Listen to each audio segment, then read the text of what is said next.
Good afternoon.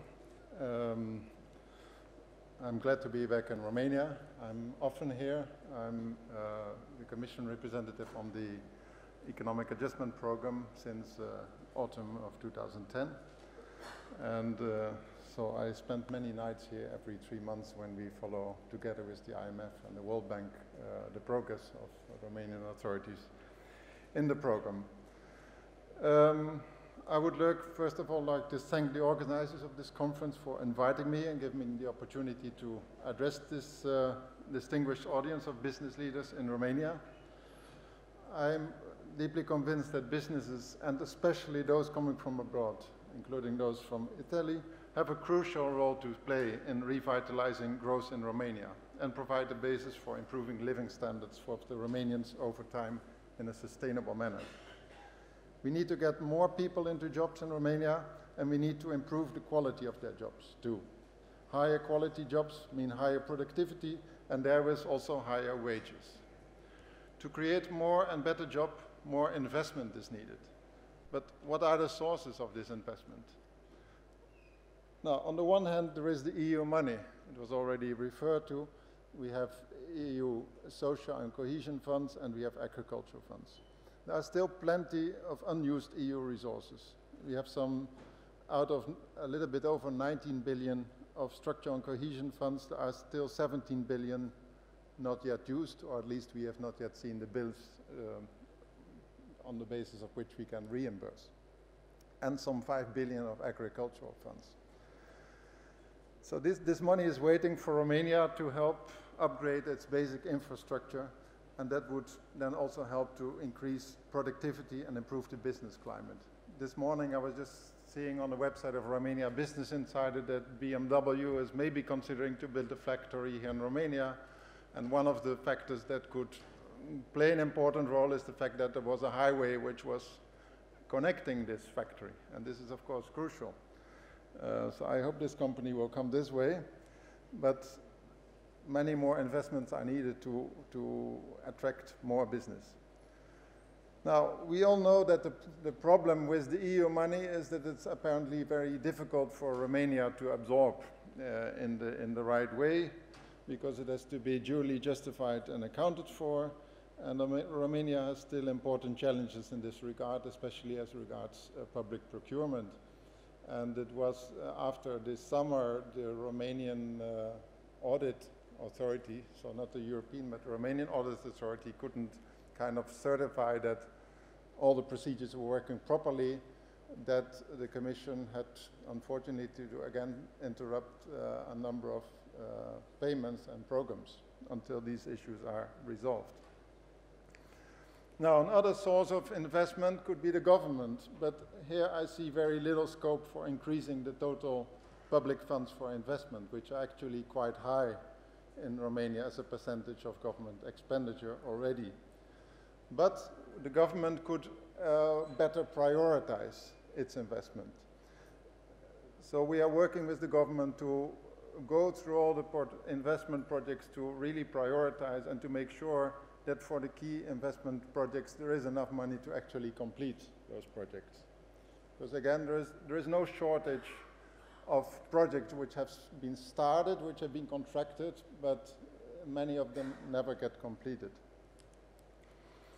And what else the government could do is to dedicate a bigger share of its investment budget to co-finance EU projects, because then you get, at this point in time, 95% paid by the EU. You have to put 5% yourself on the table.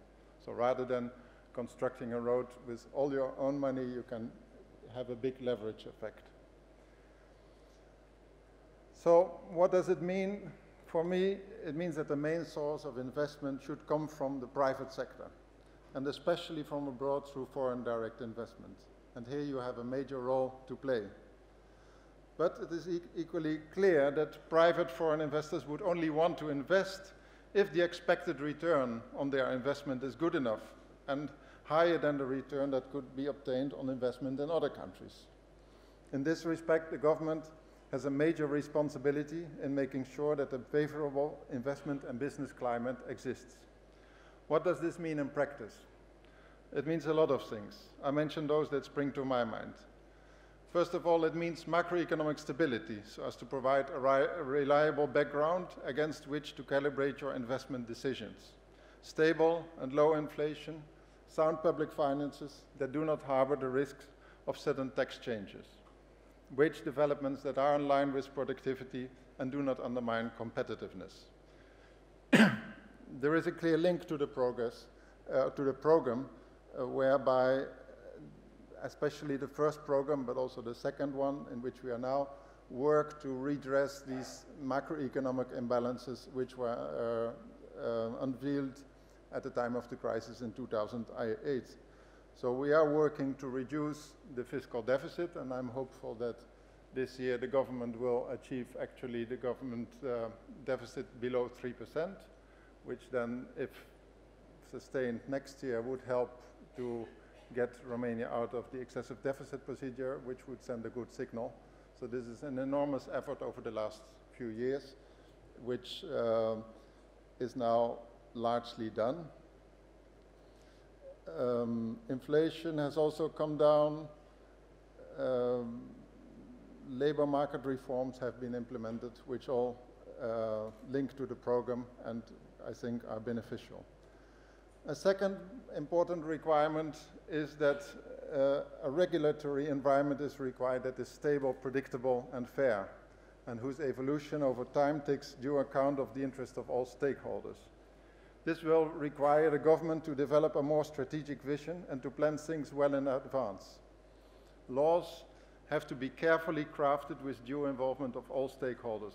They must also be in line with relevant EU provisions. In this way, they can stand the test of time and therefore remain in place for a considerable number of years without being amended all too often. This contrasts with the still all too prevalent habit of ruling by emergency ordinance.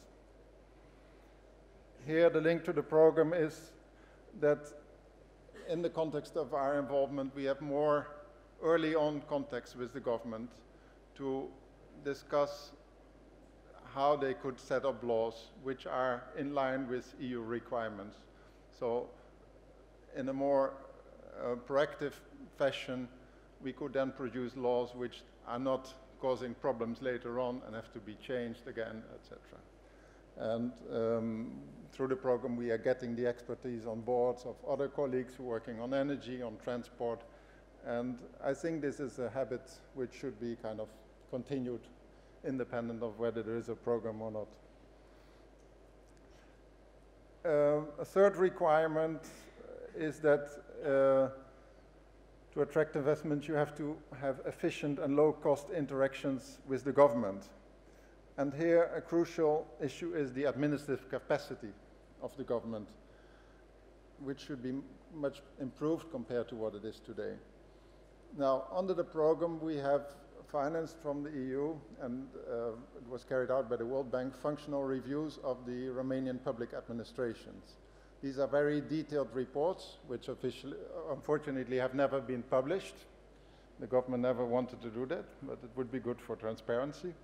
Following up on these functional reviews, action plans have been defined on concrete actions to be done.